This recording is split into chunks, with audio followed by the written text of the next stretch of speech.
मोअज़्ज़िज़ हाज़रीन इकराम, बुज़ुर्गान क़ौम और मिल्लत, मेरी सरदार माँ और बहनों, गयूर नौजवान साथियों, MIM पार्टी के उम्मीदवार मोहतरम जनाब ताहिर हुसैन साहब, शहनशीन पर तशरीफ़ फरमा तमाम मजलिस के ज़िम्मेदारान, दिल्ली प्रदेश के इंचार्ज मोहतरम इम्तियाज़ जलील साहब, वो साबिक़ रुकन पार्लिमान औरंगाबाद, जनाब शोएब जामाई साहब, सदर दिल्ली प्रदेश, मेरे अज़ीज़ दोस्तों और बुज़ुर्गों, इतनी बेहतरीन और जामे तकरीर जनाब ताहिर हुसैन साहब ने दी। मैं उनका शुक्रिया अदा करता हूँ कि उनकी इस तकरीर को सुनने के बाद मैं जज्बात से मग़लूब भी हो गया कई मरतबा, और मुझे भी उनकी बातों से हौसला मिला कि ज़ालिमों ने इक़्तिदार की कुर्सियों पर बैठकर किसी शख्स पर मुक़दमे आयद करके उनको जेल में डाल दिया और ये समझा कि वो उनके हौसलों को तोड़ देंगे, उसको झुका देंगे, उसको हमसे भीख मांगने पर मजबूर कर देंगे। मगर आज ताहिर हुसैन की बात सुनकर मुझे ये लगा कि इन जालिमों ने तो जुल्म तो किया, मंसूबे तो बनाए, मगर उन्होंने ताहिर के हौसलों को तोड़ा नहीं, बल्कि ताहिर के हौसले मुस्तफ़ाबाद की जनता के लिए और मजबूत हो गए। वो ये चाहते थे कि ताहिर उनके सामने झुक जाए, वो मुस्तफ़ाबाद को भूल जाए, मगर ताहिर की आज की बात से ये बात वाज़े हो गई और वक्त के फ़िरौनों को ये बात मालूम हो जाना चाहिए कि ताहिर मुस्तफ़ाबाद का था, है और रहेगा इंशाअल्लाह ताला। और सुन लो, सत्ता की कुर्सियों पर बैठकर जुल्म करने वालों, ना हम मुस्तफ़ाबाद को भूलेंगे, ना कभी मुस्तफ़ा को भूलने वाले हैं। जिसके नाम का सदका हम खाते, हम कभी भी उनको भूलने वाले नहीं हैं। ना ताहिर भूलेगा मुस्तफ़ाबाद को, ना सदुद्दीन ओवैसी भूलेगा मुस्तफ़ाबाद को इंशाअल्लाह ताला। मेरे अजीज़ दोस्तों और बुज़ुर्गों, मेरी इज़्ज़तदार माँ और बहनों, जनाब ताहिर साहब की गुफ्तगू सुन रहा था तो रब्बे करीम का इरशाद याद आ गया, जिसको हम सूरे इंसान कहते हैं, जिसमें रब्बे करीम तमाम इंसानियत से कह रहा है कि यतीमों पर और कैदियों पर रहम करो। आप जाकर देख लिए, रब्बे करीम फरमा रहा है कि यतीमों पर और कैदियों पर रहम करो, उसका तरीक़ा बता रहा है। मैं सिर्फ आपसे इतना ही कहूँगा कि आप जो कैद में हैं, जो इंसाफ के लिए उनको जेल में डाल दिया गया, सच्चाई को दबाने के लिए उनको जेल में डाल दिया गया, आज मैं आपसे अपील कर रहा हूं कि 5 तारीख के दिन आप उन पर रहम कर दीजिए, अपने दुआओं से भी और अपने वोट से भी। अगर आप ये काम करेंगे तो यकीनन जालिम लोगों को ये पैगाम मिल जाएगा, जो ये समझ रहे थे कि हम इतने लोगों को जेल में डालने से वो कमज़ोर पड़ जाएंगे, वो भीख मांगेंगे, माफ़ी के ख़त लिखेंगे, जो जेल में डालकर ये समझ रहे थे कि हम उनको गुमनाम कर देंगे, मगर मजलिस ने इस बात को महसूस किया, जिन्होंने ताहिर को, शिफा को, सैफी को और ऐसे कई लोगों को जेल में डाला, हमने उनको टिकट देकर जनता के दरमियान में लाकर खड़ा कर दिया। ये फैसला आपको करना है। और ताहिर की गुफ्तगू जब सुन रहा था तो मुझे याद आया, मेरे मरहूम वालिद हमको अपने बचपने में हज़रत खुबैब बिन अदी का एक वाक़या सुनाते थे। वो भी जेल में थे, जालिमों के, मक्का की जेल में थे, जालिम वक्त के सबसे बड़े जालिमों के जेल में थे। तो देखने वालों ने देखा कि खुबैब भूखे हैं और अचानक उनके जेल में अंगूर के गोशे उनके हाथ में नजर आते। लोग परेशान होते कि मक्के की जमीन पर ये अंगूर कहां से आ गया। दुनिया ने देखा कि हज़रत खुबैब जब उनकी जिंदगी का आखिरी दिन था तो उन्होंने उन जालिमों से कहा कि आज मेरी जिंदगी का चिराग गुल होने वाला है, मैं सिर्फ ये चाहता हूं कि 2 रकात नफिल नमाज पढ़ लो। नमाज अदा की, जरा लंबी नमाज हो गई और नमाज के बाद जालिमों से कहा कि तुम ये समझ तो नहीं रहे होगे कि मैंने अपनी नमाज लंबी कर दी मौत के डर से नहीं, मैं सिर्फ अल्लाह का शुक्र अदा करने के लिए अल्लाह के आगे अफसर बसजूद हो गया।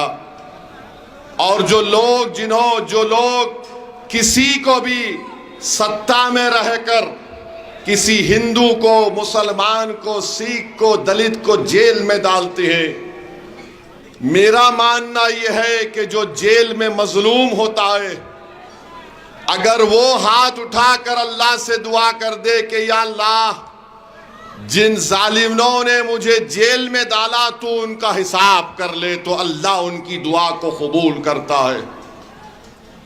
अल्लाह रब्बे कायनात है, रब्बुल आलमीन है। हजरत खुबैब ने भी दुआ की कि अल्लाह तू देख ले उन लोगों को जिन्होंने मुझ पर जुल्म किया है, तू किसी एक को भी ना छोड़। तो तारीख गवाह है कि जिन्होंने हजरत खुबैब पर जुल्म किया था, कुदरत ने खुबैब की तरफ से उनसे इंसाफ कर दिया। और तीसरी बात, अभी ताहिर मदीने का जिक्र कर रहे थे, आका की नगरी का जिक्र कर रहे थे, तो हजरत खुबैब ने दुआ की, अल्लाह मेरे आका तक मेरा सलाम पहुंचा देना कि खुबैब जा रहा है, मदीने में कमली वाला बैठा हुआ है। और कहा कि वालेकुम अस्सलाम खुबैब।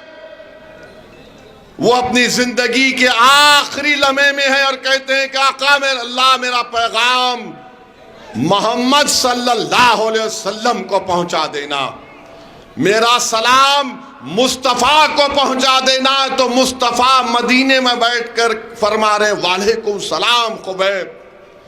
तो बचो, मजलूमों को जो जेल में डालते हैं उनकी जबान से निकला हुआ एक एक लफ्ज अल्लाह उसको कबूल करने वाला है।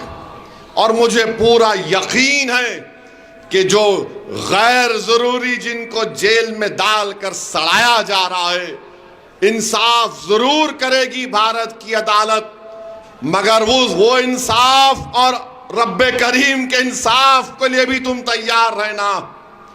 जो 5-5 साल, 6-6 साल जिन लोगों को अपने परिवार से दूर रखकर उनको तकलीफ दे रहे, अरे तुम आज सत्ता में हो, कल नहीं रहोगे इंशाअल्लाह ताला।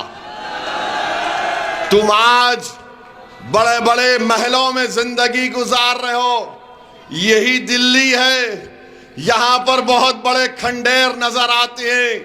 और वो खंडेर को अगर अल्लाह जबान देगा तो पुकार कर कहेगा कि कभी यहां पर बादशाह रहता था, कभी यहां पर बड़ा जिम्मेदार आदमी रहता था जिसके पास इतने सिपाही थे, मगर कुदरत का निजाम यही है कि जो जुल्म करेगा वो वीरान होगा, जो इंसाफ करेगा वो सुबह क़यामत तक आबाद रहेगा।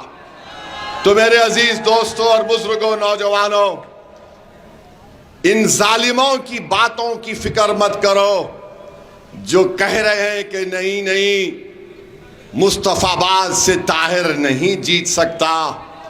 अगर तुम्हारा दिल तुमसे कह रहा है कि सच्चाई यही है और हक यही है और इंसाफ का तकाजा यही है कि ताहिर को जीतना चाहिए, तो आपको सच्चाई का साथ देना है और आपको पतंग के निशान पर बटन दबाना है।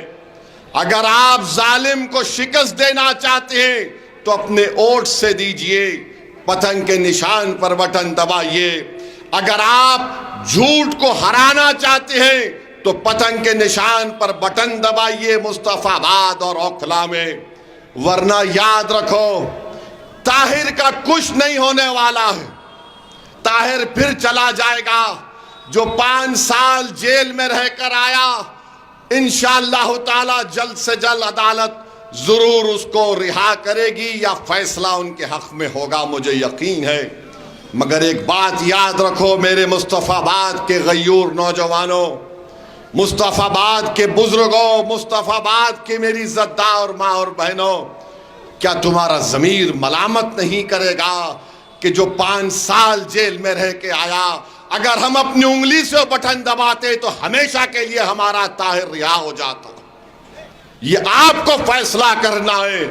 अगर आपको मेरे अल्फाज तकलीफ पहुंचा रहे हैं तो मेरा मकसद तकलीफ पहुंचाना नहीं है। मेरा मकसद यह है कि तुम उन जेलों में पड़े रहने वालों की तकलीफ को अपने सीने में महसूस करो। हम अपनी जिंदगी जरूर गुजारना है, हमारी जिंदगी में तकालीफ है, मुश्किलात हैं, चैलेंजेस हैं, जिम्मेदारियां हैं, मगर मेरे भाई हम इंसान हैं। हम इस तरह तो नहीं बोल सकते कि नहीं ताहिर की मुश्किल ताहिर को मुबारक, शिफा की तकलीफ उसको मुबारक, मुझे अपने इस घर को देखना है। याद रखो, इंसान मुकम्मल वो जब होता है जब वो किसी दूसरे की तकलीफ को अपने सीने में महसूस करे, वही कामिल इंसान होता है। तो ये इलेक्शन है जरूर, मगर ये हमारा इम्तिहान भी है कि क्या हम अपने वोट के जरिए इंसाफ को कामयाब करेंगे, क्या हम वोट के जरिए सच्चाई को कामयाब करेंगे या झूठ को कामयाब करेंगे। फैसला आपको करना है। और ये बार बार ये तमाम लोग आकर कहते हैं बीजेपी आ जाएगी, बीजेपी आ जाएगी। मेरी इस बात को याद रखो, बीजेपी अगर 3 बार भारत में पार्लियामेंट का इलेक्शन जीती है तो असदुद्दीन ओवैसी, ताहिर और इम्तियाज जलील की वजह से नहीं जीती। अगर मोदी 280 से लेकर 306 से लेकर अब 240 एमपी आए हैं तो मेरी वजह से नहीं आए। जीत रहा है मोदी तो केजरीवाल की वजह से जीत रहा है। मोदी अगर जीत रहा है तो अखिलेश की वजह से जीत रहा है। मोदी अगर जीत रहा है तो तेजस्वी यादव की वजह से जीत रहा है। मेरी वजह से नहीं जीत रहा, तुम्हारे वोट की वजह से नहीं जीत रहा। अरे वोट डालने वाले अखिलेश के, वोट डालने वाले केजरीवाल के, वोट डालने वाले तेजस्वी यादव के हैं। तुम कब तक इन जालिमों के कूली, इनके नौकर बन के जिंदगी गुजारोगे? 50 साल से हम वही काम कर रहे हैं, कभी इनको मुख्यमंत्री तो कभी उनको प्रधानमंत्री, और हम क्या कहते हैं, नहीं नहीं हमने इनको कामयाब कर दिया। अरे तुमने जिसको कामयाब किया वो तुम्हारे घर में चराग करने से पहले तुम्हारे घर को वीरान करता है। तुमने जिसको कामयाब किया तुम्हारे इलाके को अच्छा करने से पहले उसको बर्बाद करता है। ये 50 साल से यही खेल हो रहा है। मेरी जिंदगी कब तक है वो अल्लाह जानता है, मगर याद रखो तुम अपने हाथों से अपने घर को नहीं बनाओगे तो कोई केजरीवाल, कोई मोदी, कोई अकेले आकर तुम्हारे घर में चिराग नहीं करेगा। चिराग तुमको जलाना है ताकि उसकी रोशनी से आने वाली नस्लों को इंसाफ मिल सके। वो चिराग क्या है? वो चिराग तुम्हारी सियासी आवाज है, तुम्हारे वोटों से ताहिर की कामयाबी है। वो चिराग तुम्हारे वोटों से कामयाबी, शिफा की कामयाबी होगी। तो मेरे अजीज दोस्तों और बुजुर्गों, अपने वोट का सही इस्तेमाल करो। तुम यहां पर आकर मेरे भाषण को, तकरीर को सुनकर बड़े खुश होकर चले जाते हो और फिर उसके बाद कल सुबह में शैतान और उसके एजेंट आकर अपना काम शुरू कर देंगे। वो बोलेंगे अरे नहीं, उसका भाषण जज्बाती होता है। तुम हकीकत को सामने रखो। अरे कौन सी हकीकत को सामने रखें बताओ? कौन सी हकीकत को सामने रखें कि जहां पर मुस्तफाबाद में एंट्रेंस में आप बोर्ड देखते हैं वेलकम टू मुस्तफाबाद, तो वहां गाड़ी लेकर आइए और किसी में गली में अंदर जाने से पहले 15-20 मिनट केजरीवाल के नाम पे सदका करना पड़ता। ट्रैफिक में गाड़ी फंसी हुई है, ये झूठा है केजरीवाल। ये भारत में दो लोग बड़ी चालाकी और सफाकी से झूठ बोलते हैं, एक का नाम मोदी, दूसरे का नाम केजरीवाल है। कुछ नहीं किए, 2300 करोड़ रुपये बिजली फ्री। अरे आवाम के घर पर बिल आ रहा है हजारों रुपये का, कहां बिजली फ्री? मैं जानता हूं केजरीवाल की विधानसभा के जो हमारे धोबी भाई बहन हैं, मुझसे मिलकर बोले ओवैसी साहब आओ ना कभी एक भाषण दे दो हमारे पास आकर। मैं पूछा तुमको बिजली नहीं मिल रही? तो बोले कहां बिजली हमको फ्री में मिल रही है। आज 850 करोड़ पानी के लिए बजट में, कहां है मुस्तफाबाद में पानी बताओ? पानी का पाइप है मगर पानी नहीं है। मुस्तफाबाद की जनता को यह समझना चाहिए कि हाजी साहब यहां पर 5 साल विधायक थे मंजलिस के थे या छोटे रीच काज की पार्टी के थे?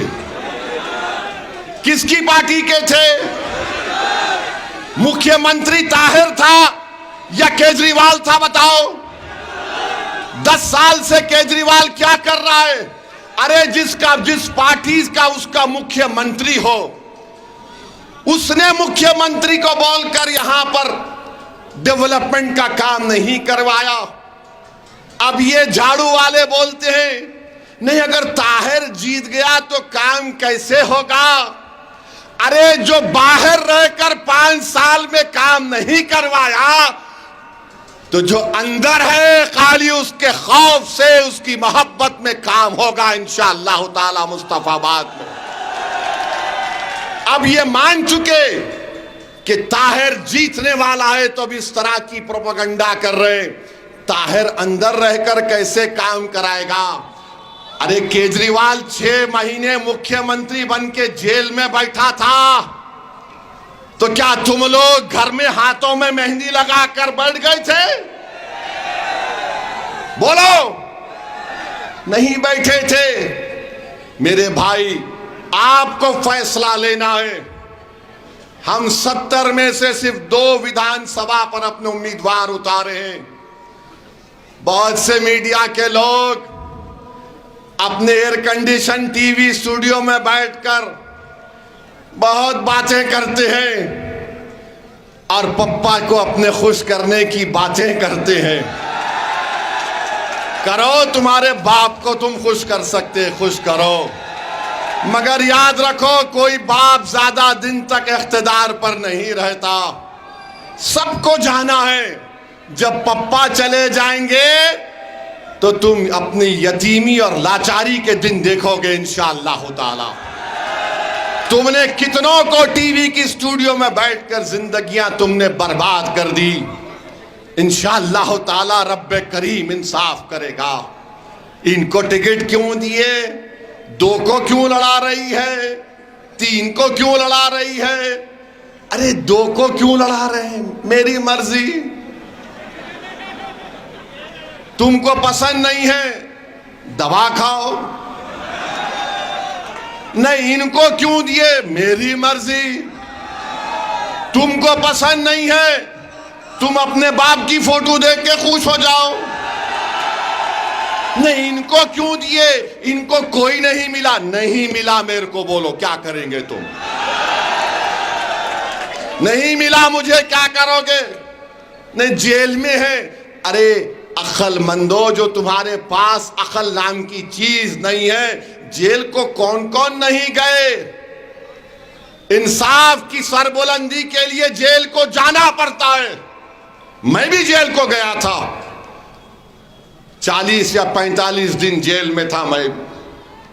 इनकी तरह 5 साल नहीं था।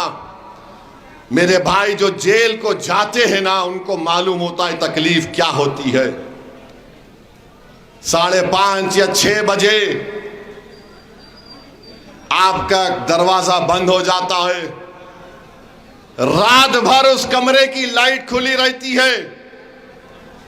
रात में हर 1 घंटे के बाद आकर ठक ठक मारता है ताहिर। रात में सो भी नहीं सकते आप। और फिर आप मुलाकात तो खैर अब कभी कभी हो जाती होगी। थोड़ी देर के लिए अपने घर के छोटे से कमरे में तुम सेलफोन टीवी निकाल दो और 1 घंटा तुम कमरे के बाहर नहीं निकलना। तुम 1 घंटा तुम ना किसी की बात सुनना ना कुछ करना। जा नमाज रखो, फोन को, टीवी को, नेट को बंद करो। 1 घंटा तुम बगैर किसी से बात करके दिखाओ मुझे, मैं मान लूंगा तुमको। ये 5 साल से है। मजाक समझ रहे ये लोग, मजाक समझ रहे। इनको इंसाफ दिलाना है ताकि कल कोई दूसरा ताहिर जेल को ना जाए, ताकि कल कोई दूसरा शिफा जेल को ना जाए, ताकि कल किसी की मां अपनी औलाद के लिए ना तड़पे। मैं कल देखा, जब शिफा के घर को गया जुमे की नमाज के बाद, तो शिफा की ज़ईफ मां मुझसे पुकार कर बोली, किधर आओ वैसी साहब। मैंने इम्तियाज जलील से पूछा कौन है, तो कहा शिफा की मां है। मैं झुककर उनसे अदब से मिला। उस मां ने एक ही बात कही जो मेरे बिजली की तरह मेरे दिमाग पर गिरी। मैं रात भर सोचता रहा उस ज़ईफ मां के इस अल्फाज को। उसने कहा कि जब शिफा 5 साल के बाद मैं अपने बेटे को देखी तो उसको पहचानी नहीं। मैंने भी सोचा कि क्यों ऐसा करके मैंने जब देखा अपने बेटे को, उसकी पूरी दाढ़ी सफेद हो गई मेरे बेटे की। ये गम है अपनी मां का। अगर इंसान है, तुम्हारे दिलों में धड़कता हुआ दिल है, तो उस मां को अपनी मां समझो, जो 5 साल के बाद अपने बेटे को देखकर मुझसे कह रही है कि मेरा बेटे की दाढ़ी सफेद हो गई, और मुझसे कहा मेरे बेटे को रिहा जल्दी करवा लो, मेरी जिंदगी का बहुत कम वक्त है। मेरे भाई, कौन जुल्म कर रहा है, कौन मुश्किलात का सामना कर रहा है, ये आपको तय करना है मेरे अजीज दोस्तों और बुजुर्गों। जैसा कि ताहिर ने कहा कि मैं जिंदा हूं तुम्हारे लिए जेल में, जैसा कि ताहिर ने आपसे कह दिया कि मैं तुम्हारा था, हूं और हमेशा रहूंगा, जिसने कह दिया कि मैंने अपनी मुस्तफाबाद की जनता के लिए अपनी जिंदगी को वक्फ कर दिया, अब आपको फैसला करना है। लोग आकर तुमको दौलत देंगे, लोग आकर तुमको डराएंगे, लोग आकर तुमसे दिल फरेब झूठे वादे करेंगे, मगर एक बात याद रखो, जो आज ताहिर ने बात कही है वो एक एक लफ्ज सच्चाई पर मुबन्नी है, वो एक एक लफ्ज में तड़प है, पैगाम है। मेरे अजीज दोस्तों और बुजुर्गों, मेरी इज्जतदार माँ और बहनों, मुस्तफाबाद की विकास के लिए, मुस्तफाबाद में हर तबके हर समुदाय में मोहब्बत को बढ़ाने के लिए, और वो जो दंगे दोबारा कभी ना हो उसके लिए मेरी आपसे अपील है कि आप ताहिर हुसैन को अपने वोट से नवाजें। 5 तारीख के दिन जहां पतंग का निशान दिखेगा वहां पर बटन दबाकर आप उनको कामयाब करें। ये मेरी आपसे अपील है। मेरे भाई याद रखो, मैं इलेक्शन लड़ता हूं, हारता भी हूं, मगर एक बात याद रख लो, मेरे हौसले कभी पस्त नहीं होते। लोग मुझे बहुत गालियां देते हैं, इल्जाम लगाते हैं, क्या क्या नाप शनाप बकते हैं, मगर मेरा ज़मीर, मेरा दिल मुझे एक ही कहता है कि असदुद्दीन ओवैसी, जब तुम मर जाओगे तो ये इल्जाम लगाने वाले तुम्हारी कब्र में नहीं आएंगे, ये इल्जाम लगाने वाले हशर के मैदान में नहीं आएंगे। मैं तो कहता हूं लगाओ मुझ पर इल्जाम, मैं अल्लाह के सामने कहूंगा कि परवरदिगार तू फैसला कर, आज जो मुझ पर इल्जाम लगाते थे तू देख आज उस दिन इंसाफ कर ले मुझसे।